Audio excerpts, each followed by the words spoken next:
Hey, writers, do you have a constant sense of this? That like the clock is ticking, the the minutes are counting down fiercely, constantly. I feel like I am being stalked by clocks and calendars, and I'm really tired of it. And then today, writers, we have deadlines. Today, it seems like the theme of time and writing is consistent with every person I've talked to. I talked with a writer in New York who said, I've been thinking about this book idea for years, and now finally I'm writing it. I just interviewed Linda Lochard on Book Talks tonight. Her book comes out today, Life Along the Applegate Trail, and she spent 25 years writing this book. My memoir, God's Answer is No, took me 16 years to write, and my new book, Boss Up Goddess, I've been working on for many years. So, oh, and then I interviewed Linda Lenhoff, our short story winner, on Writer Talks tonight, and she talked about how during the pandemic we should all be very gentle with ourselves if writing is not coming easily due to the stress and such of the pandemic. So, my message here tonight on 10,000 Things with Two Sisters Writing and Publishing, where we teach you the 10,000 things you need to know to write and publish a book, is that your writing timeline is as unique as your story. Your writing timeline is as unique as your story. The more writers I interview on our shows, the more writers I meet through our business, the more I understand that each writing journey is unique. The distance, the terrain, the duration of the trip, the challenges, the ease, all different. It's amazing. But we are all seeking to get to a common destination, which is completing the book, publishing the book, promoting the book. So, I want to talk with you about the importance of three things you should consider about your timeline. Number one is something that Linda Lenhoff said today is be gentle with yourself. Be gentle with yourself if it has taken you years to finish your book.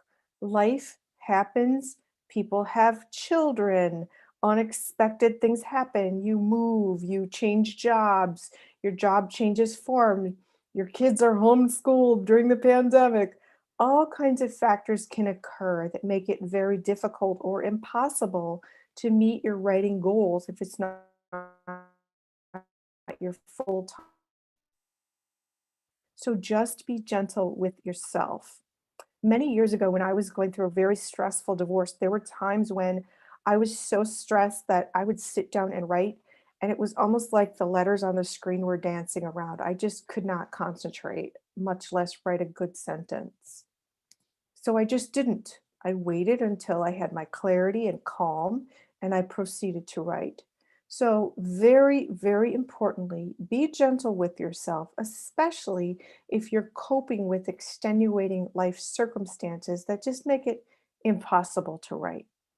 Now, on the flip side of that, writers write because we must. It's just in our DNA to write. So if I'm going through something, my writing might not necessarily take the form of composing a novel or composing some other work. However, the act of writing is extremely therapeutic. And as you write out your feelings, write out whatever it is that's troubling you, you are actually chronicling in real time some experiences that may be rich material for you to use in future writings, whether fictional or nonfictional. Nonfiction. See? So the tool of writing is extremely um, multifaceted because it can help you feel better, first of all, by purging your emotions onto the paper or the screen. And secondly, creating this content for future use. How cool is that? So that's number two. Number one is be gentle with yourself if you're not able to write. But number two is no matter what you're going through, use writing as a tool and a recording method for future reference. Number three is that you should set a timeline that is feasible according to your current circumstances and projected months or years. Say, by the end of this year, I am going to have my novel complete. By the end of this summer, I'm going to have my book outlined. By the end of the month, I'm going to have written at least 1 hour every day. By the end of today, I am going to have written 30 minutes. Whatever it is for you, whatever works, whatever's realistic, and then mark it on your calendar. So set a schedule of when you'd like to complete your book. And then, as I teach my book coaching students, very importantly, set that publication date or that date where you want to complete the book and reverse engineer according to your time availability to write, how much time it's going to take you to write it, and reverse engineer how much time you need to delegate each week to the writing. And so the way you can do that most accurately is to time yourself writing and say, for example, you're writing a 100,000 page book. I mean, a 100,000 word book. If you're writing a 100,000 word book, time yourself for 1 hour of writing and an average session. How many words do you write in an hour? If you're straight up composing, if you're researching or weaving in research material, that can take longer and you will net fewer words on the page because you keep having to reference all these materials. So time yourself writing. How many words did you write in an hour? And then calculate how many hours you have to write to compose a 100,000 word manuscript. Okay? Okay, I'll stop talking about math because we're writers. But this little bit of math is really important because it will help you strategize the time commitment that is required to get your book done. Then pad it a little bit so that you can allot for an illness or a trip or some unexpected thing, like when your power goes out or there's a snowstorm or whatever. Pad the time a little bit so you don't stress about it. Deadlines can be extremely stressful, and some people write their best writing on deadline under that pressure. Other people crumble, other people panic, other people hate that feeling. So work under the circumstances and timelines that are best for you. And the number four thing you should do regarding time and your writing is to maximize your brain energy and write during that period of the day. So, for example, my genius writing zone is in the morning when I've had my green goddess smoothie, my veggie drink, and I've had my coffee, I've had a good night's sleep. Boom. My writing is razor sharp, crisp. I get in the zone and it feels so good. I've been there for a while now in days, but then something happens sometimes in the afternoon where my energy isn't there. And so I've learned to absolutely fiercely protect those morning hours so that I can do my writing then, my best writing. I can do some editing and other writing later, it's fine, but my best, sharpest, most genius, high energy, unique writing happens in the morning. So, as I tell my book coaching students, you have to figure out when is your best brain energy for writing. Some people write best in the middle of the night. I just interviewed Beverly Jenkins, the legendary romance writer, author, and she said she likes to write in the middle of the night, and she developed that habit when she was raising a family and had put all the kids to bed and it was time to work. Well, she still does that even though her kids are grown. So whatever your rhythm is, Some people have full-time jobs. When I interviewed Anthony Johnson on Writer Talks, one of our short story winners, he said he has a full-time job and then he takes a walk after work to kind of shift gears, and then he works in the evening and weekends for his fiction. So, whatever your rhythm is, figure it out. Figure it out. Also, what you eat, drink, consume is really important because it will affect your writing ability. So, if you need to drink water, eat certain things that fuel your brain and body for writing. I know certain breathing exercises work great for me, and like inhaling my rosemary essential oil really pumps up my brain energy. So do whatever you need to do.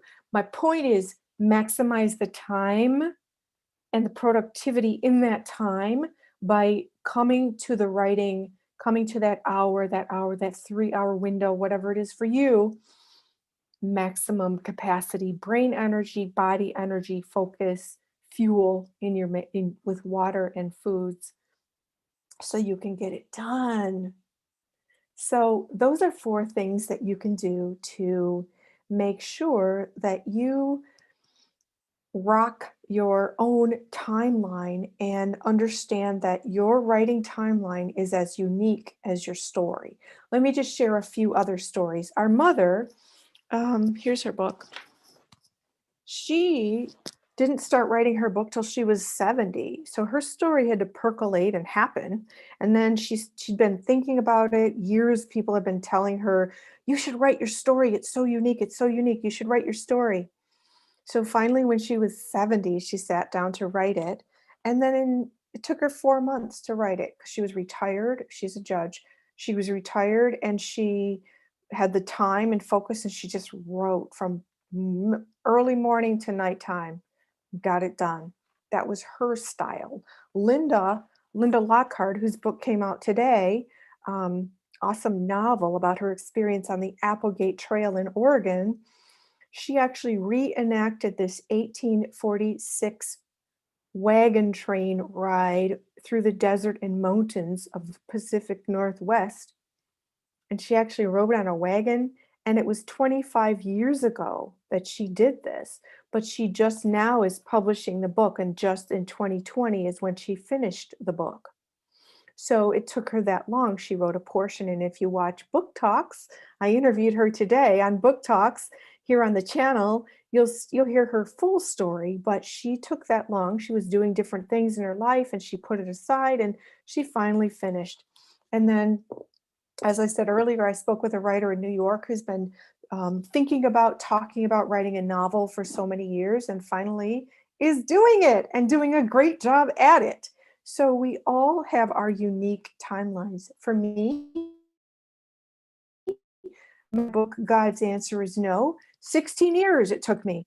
Now, here's a really cool thing. If you feel like it's taking forever and a day to write your book, consider that you are going through certain experiences that will only help you write your book and tell a better story.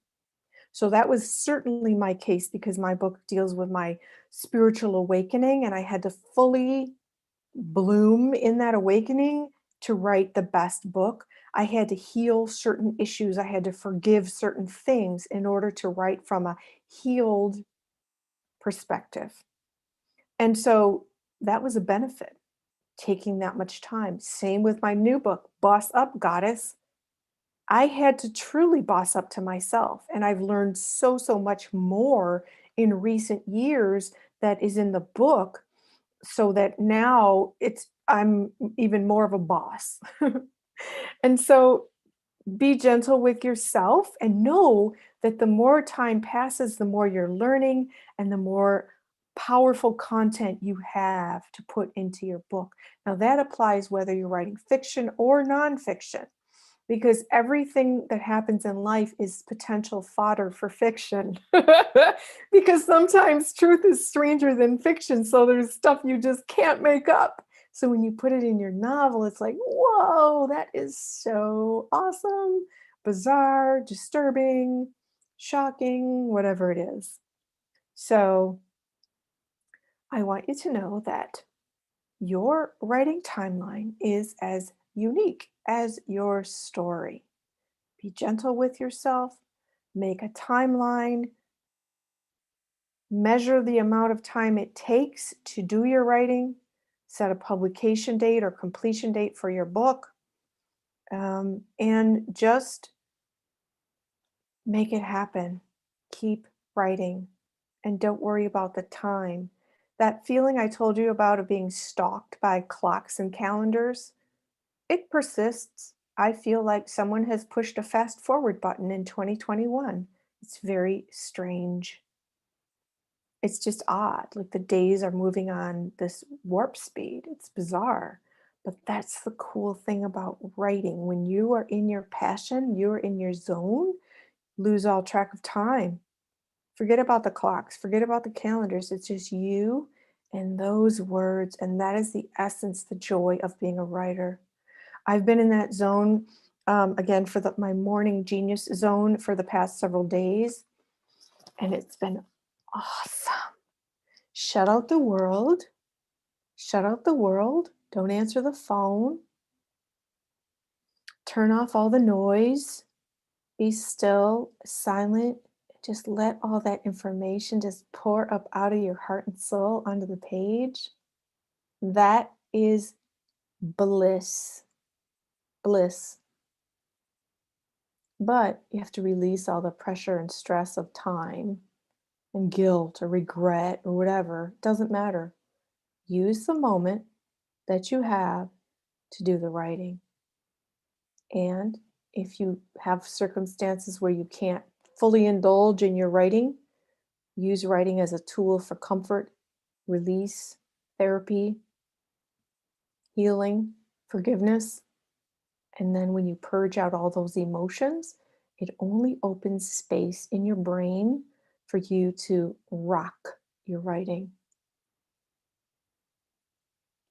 I'm Elizabeth Ann Atkins of Two Sisters Writing and Publishing. This is 10,000 Things You Need to Know to Write, Publish, and Promote Your Book.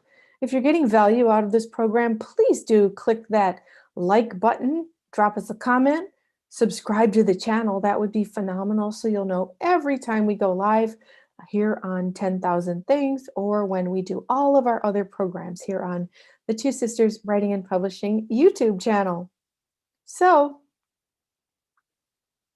thank you for watching and happy reading, happy writing, and please do go to Amazon right now and get our newest book, our 28th book in 5 years, Life Along the Applegate Trail, A Tale of Grit and Determination by Linda Lochard.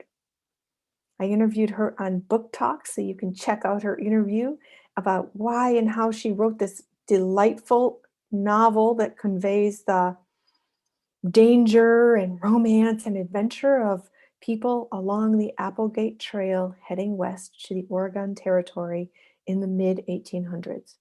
It's edutainment because you learn and get educated at the same time, and it's fun. Plus, it's got some beautiful romance in it. So we are so proud that Linda is our 28th book, and we hope you will pick it up, and I'll leave the link in the description box. You can order your copy of hardcover or paperback and enjoy the read. Meanwhile, happy reading and happy writing. We'll see you next time on 10,000 Things You Need to Know to Write, Publish, and Promote Your Book every Monday evening at 7 p.m. Eastern Time here on the Two Sisters Writing and Publishing channel.